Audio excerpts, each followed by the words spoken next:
أولئك هم المهتدون صدق الله المولانا العظيم وصدق رسوله النبي الكريم আমাদের দেশ নেত্রী বেগম খালেদা জিয়াকে সুস্থতার সহিত নেক হায়াত দান করে দেন। শহীদ প্রেসিডেন্ট জিয়াউর রহমানের কবরকে জান্নাতের বাগান হিসেবে কবুল করেন। আমাদের হোমনার উন্নয়নের উপকার জননেতা জনাব কানা সাহেবের কবরকে জান্নাতের বাগান হিসেবে কবুল করেন। আয় মাওলা করিম, আমাদের নেতৃবৃন্দ যারা দুনিয়া থেকে বিদায় নিয়ে গেছে সকলের কবর আযাব মাফ করে দেন। আল্লাহ আমাদের সকলকে আপনি ক্ষমা করে দেন, হায়াতে তয়্যিবা দান করেন। কুমিল্লা হোমনা থেকে মোহাম্মদ গিয়াস উদ্দিন এর পাঠানো প্রতিবেদন দেখুন বিস্তারিত। বাংলাদেশের সংখ্যাগরিষ্ঠ কৃষক জনগোষ্ঠীকে সংগঠিত করার লক্ষ্যে সারা দেশে কেন্দ্রীয় ঘোষিত অনুযায়ী 3 মাসব্যাপী ইউনিয়ন পর্যায়ে কৃষক কৃষানীদের মাঝে আলাপ আলোচনা করে কুমিল্লা হোমনা উপজেলা 6 নং নীলক্ষী ইউনিয়ন এর উদ্যোগে কৃষক কর্মী সমাবেশ অনুষ্ঠিত হয়। হোমনা উপজেলা শাখার 6 নং নীলক্ষী ইউনিয়ন বিএনপির সভাপতি আনোয়ার হোসেন এর সভাপতিত্বে প্রথমে কোরআন তেলাওয়াত, দলীয় জাতীয় সঙ্গীত, পরে গামছা ক্যাপ মাথাল পরিয়ে মূল কার্যক্রম শুরু করেন। প্রধান অতিথি হিসেবে বক্তব্য রাখেন কুমিল্লা উত্তর জেলা কৃষক দলের যুগ্ম আহ্বায়ক নাসির উদ্দিন।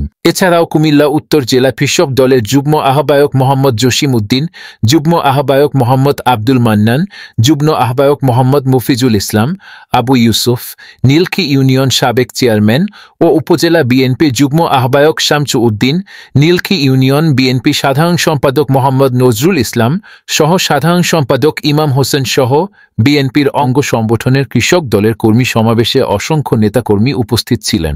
এমন সময় একজন কৃষক দাঁড়িয়ে বলেন, যেহেতু কৃষক সমাবেশ, আমাদের দাবি কৃষি উপকরণ, কৃষি যন্ত্রপাতি, সার, বীজ, পানির পাম্প, ডিজেল, কীটনাশক, ঔষধ সহ কৃষকের মাঝে বিনামূল্যে এইসব বিতরণ করতে হবে। একজন কৃষক ধান লাগিয়ে কৃষক নেতাদের আনন্দ দেন, আরেক কৃষক জমি চাষ করে হুক্কা খেতে তাহাও সাথে করে নিয়ে আসেন।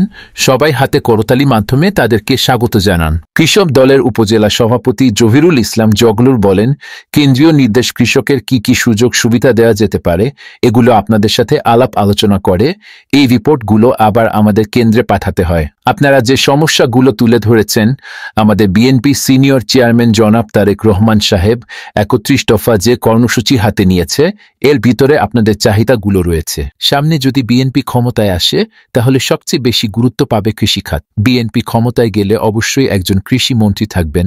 আমরা কৃষি মন্ত্রীর সাথে আলোচনা করে আপনাদের সকল সমস্যার সমাধান করা হবে। সঞ্চালনায় ছিলেন উপজেলার কৃষক দলের সাধারণ সম্পাদক সালাউদ্দিন নজু। মোনাজাতের মাধ্যমে অনুষ্ঠানের কর্মসূচি শেষ করেন। মোনাজাত পরিচালনা করেন উপজেলা কৃষক দলের যুগ্ম আহ্বায়ক হাজী হালিম ব্যাপারী। রাষ্ট্রপতি জিয়াউর রহমান ছিলেন রাখাল রাজা। ওনায় কৃষকদেরকে নিয়ে বেশি ভাবতেন এবং যে জমিতে 5 মণ ধান ফলত ওই জমিতে এখন 40 মণ ধানের ব্যবস্থা হয়েছে। এটা হয়েছে একমাত্র আমাদের এই রাষ্ট্রপতি জিয়াউর রহমানের অবদান। ওনায় খাল কেটে ইরি ধানের বীজ এনে বাংলাদেশে ইরি চাষ করার ব্যবস্থা করে দিয়েছিল। তাই আমরা বাংলাদেশে এমনও জমি আছে এক জমিতে 3 বার ফলন ফলে, 20 মণ করে ফললে 3 করে 60 মণ ধান আপনার বছরে ফলানো যায়। তাইলে ওই উদ্যোগ নিয়েছিল আমাদের এই রাখাল রাজা, আমাদের মরহুম রাষ্ট্রপতি জিয়াউর রহমান। এরপর ওনার মৃত্যুর পর যখন আমাদের দেশ নেত্রী বেগম খালেদা জিয়া দায়িত্ব নিয়েছে, তখনও সে আমাদের কৃষকের জন্য সে কাজ করত। 25 কানি সম্পদ পর্যন্ত খাজনা মাফ করে দিয়েছিল। আর বর্তমান স্বৈরাচার সরকারের শেখ হাসিনা সরকারের আমলে 1 করা সম্পদেরও খাজনা ছাড় দেয় নাই। 100 টাকা খাজনা যদি হয় আপনার জমির, 1000 টাকা 2000 টাকা আপনাদের থেকে আদায় করে নিত। 5000 টাকার কৃষি ঋণ সহ মাফ করে দিয়েছিল আমাদের দেশ নেত্রী বেগম খালেদা জিয়া। আর এই সরকারে 5000 টাকার ঋণের জন্য কোমরে দড়ি বেঁধে হেসরাইয়ে থানায় পর্যন্ত নিয়েছে কৃষকদেরকে। তাইলে আজকে আমাদের বাংলাদেশে 80% কৃষক বান্ধব দেশ বাংলাদেশ।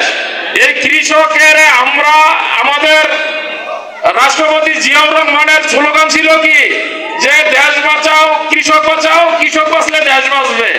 তাইলে ওইটার অংশ হিসেবে ওনারই সুযোগ্য সন্তান লন্ডনে থাকে, তারপরও আমাদের কৃষকের জন্য কিছু ভাবে আমাদের কৃষককে কিভাবে হাসি ফুটানো যাবে সামনে, ওইটার দিকে লক্ষ্য করে 3 মাস আগে আমাদেরকে নভেম্বরের 10 তারিখ এই কর্মসূচি দিয়েছিল 3 মাসের জন্য।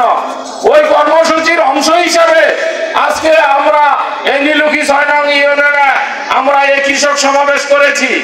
আপনাদের মুখ থেকে যে দাবি দাবা আমরা পেয়েছি, আমরা আগামী দিনে আমাদের দেশ ক্ষমতায় যদি আমাদের বিএনপি ইনশাআল্লাহ আসলে আপনাদের কথাগুলি আমরা বাস্তবায়ন করব।